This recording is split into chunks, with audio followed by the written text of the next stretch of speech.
welcome back to my channel. My name is Marissa, and today we're going to be walking through our understanding of the differences and connections between global health, international health, and public health, and how those reflections kind of came to be through this past week's seminar.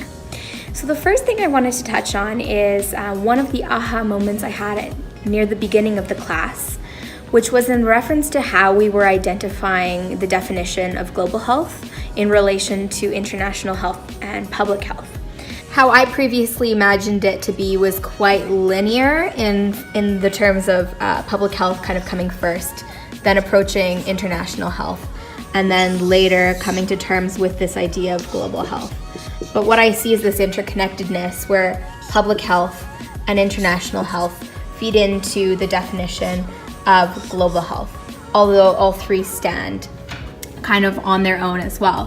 What we discussed was a tension that exists between defining global, local, and how those two intertwine.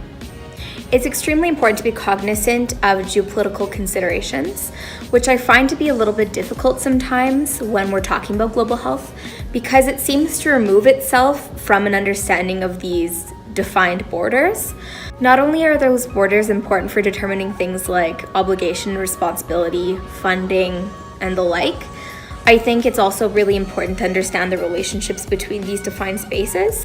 That got me to thinking about the concept of global public health that we were discussing and how that pertains to the Alma-Ata Declaration, and this understanding that these public health actions and factors can actually be applied on a global level. It's just that determination of how.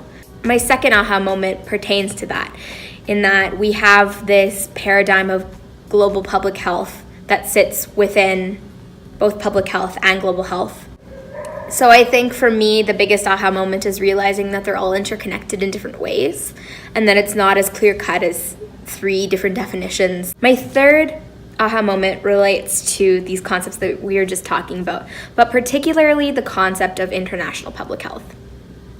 And what really troubled me a little bit was how it's defined as the application of principles of public health to low and middle income countries.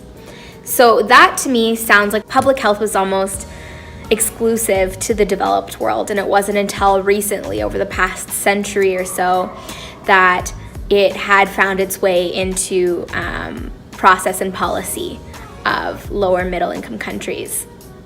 I want to make sure that my understanding of colonialism supports my contemporary understanding of both global and international health, but also understanding that those two paradigms are so interrelated that without understanding one, you can't necessarily understand the other and or critique the way in which you view the world and these types of interventions.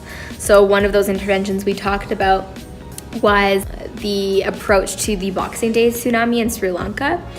And what really struck me there is just these preconceived ideas of what developing countries need.